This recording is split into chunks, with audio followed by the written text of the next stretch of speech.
So magandang araw mga kamaster, panibagong araw at panibagong kaalaman. Habang tayo ay naka-break ay sasagutin natin. Salamat sa nagtanong at magandang content nga to. Magandang katanungan na rin. So ang tanong niya mga kamaster, unang-una ano daw yung system loss, pangalawa ano yung mga dahilan ng system loss, at napaka-importante itong tanong niya to. So magandang tanong to, ilang porsyento lang dapat ba yung binabayaran natin sa system loss? No? Yan. So, sagutin lang natin ng simple mga kamaster. Yung system loss, tandaan nyo, ito yung mga kuryente o nasasayang na kuryente habang dumadaan magmula doon sa power plant papunta doon sa consumer. So, ganun lang kasimple mga kamaster, no? So, yung iba, mag-comment na lang kung ano ibig sabihin ng system loss. Yun ay base lamang sa ideya ko. At pangalawang katanungan, ano yung mga dahilan ng system loss? So bibigyan ko lang kayo mga kamaster ng dalawang dahilan. Unang-una mga kamaster, technical, no? Pangalawa naman ay non-technical.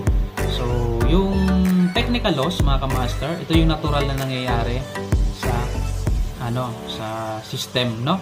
So halimbawa mainit na wires at saka yung transformer, habang dumadalo yung kuryente, nasasayang syempre yung enerhiya.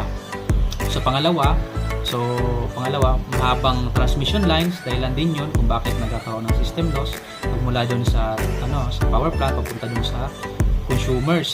So mas maraming kuryente ang nawawala pag sobrang haba ng transmission line. So non-technical naman mga kamaster, ito na yung mga human error, no?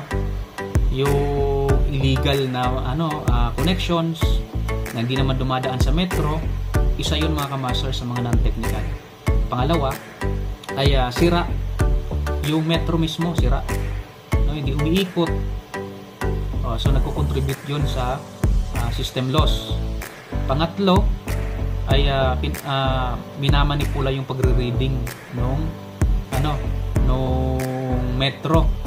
So minsan marireceive yung bill nyo, magkaiba yung reading. So magkaiba yung reading mga kamaster, no?